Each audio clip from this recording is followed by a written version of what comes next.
but there's huge gaps still in this plan and, still a pretty high risk of a default. Not particularly convinced by what came out of Brussels yesterday. Les Echos, the French business paper, headlines with the keys of a highly risky plan. Inside, they say there's some really big numbers in this. It's a 73% loss for some of Greece's creditors, 237 billion euros. But all the big numbers might not necessarily actually achieve anything.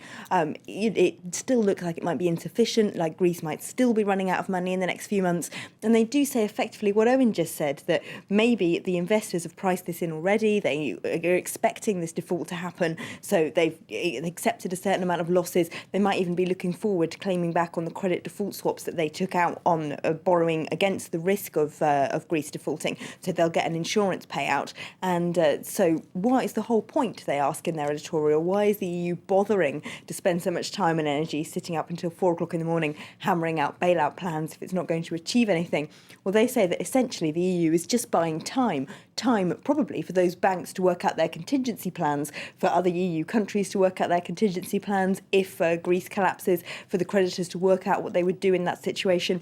So maybe the fact that we've bought, an extra 6 months, an extra 3 months, we don't know quite how much, with this bailout plan will turn out to be useful in the long run, although it's a hard sell for governments to try and sell that idea to their electorates when there's so much money involved.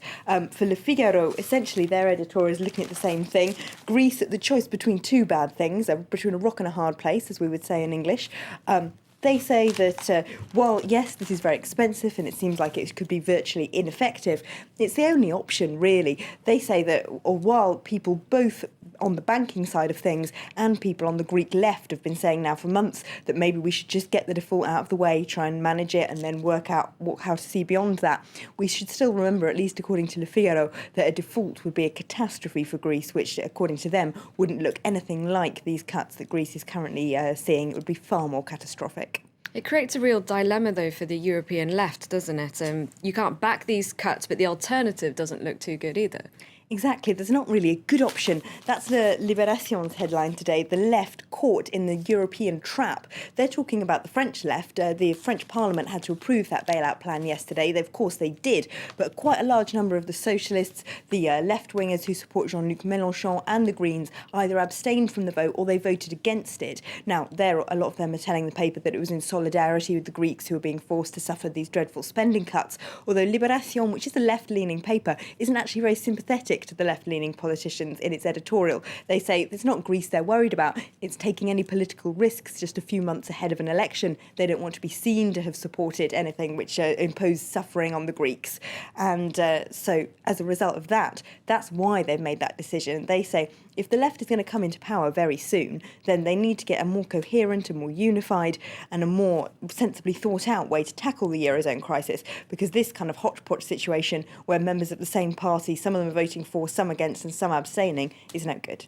So Europe and the Eurozone debt crisis are a real issue in this election campaign, as is education. You mentioned that already yesterday. We talked about this yesterday. Le Parisien seems to have copy-pasted Lacroix's front page from yesterday. Does France need more teachers? Now, as I was saying yesterday, 80,000 teaching jobs have been lost in France in the last 5 years under Sarkozy, mostly as a result of his policy of only replacing half of those who retire. Now, what can we do about it? Well, they've got some dreadful sob stories from teachers inside the paper, ones who are teaching 35 pupils, saying more and more of them are dropping out because they just can't cope. They can't keep up with the classes. It's chaos in the school. Now, François Hollande says he would create an extra 60,000 jobs in the teaching profession, but the paper actually questions whether or not just adding more teachers is necessarily a good thing, and if France doesn't need more structural reform in the education system. And now let's not forget Dominique Strauss-Kahn. As if we could forget it, Claire. Let's have a look at what the Huffington Post had to say about this today, which is, of course, run by his wife, Anne Sinclair. And when she was appointed to this job, lots of us said, I said myself on air, we questioned whether or not this story would actually be covered very thoroughly by the Huffington Post, seeing as it is his wife running it. So we have to give them credit where it's due for doing their journalism correctly, if you like. They've got a very thorough dossier today going all through the Carlton, as it's called, scandal. This is, of course, the prostitution ring in which he's implicated. He did spend the night, as we know, in police custody in Lille, being investigated. The police need to know, the key question is whether or not he knew that women who he admits to having sex with were actually being paid to do so. And if he is found guilty, of course, it is known then he could well face corruption charges.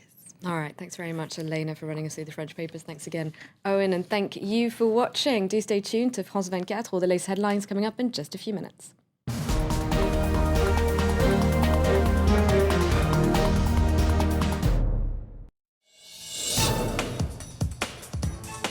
We all know beauty comes at a cost, but is it just financial? The breast implant scandal PIP reminded the world that efforts to enhance our appearance are not always safe.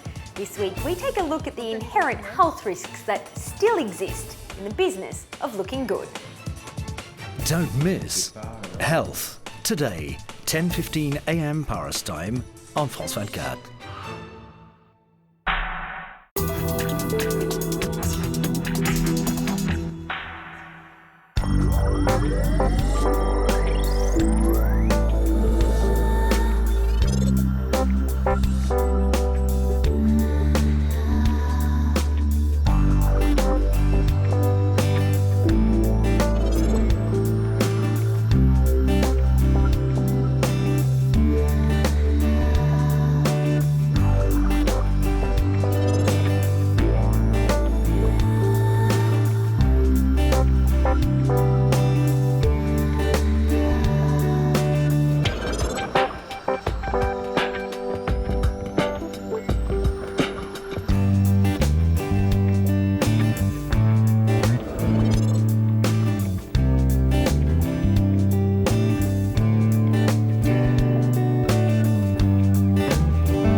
The people in Kano live in constant fear.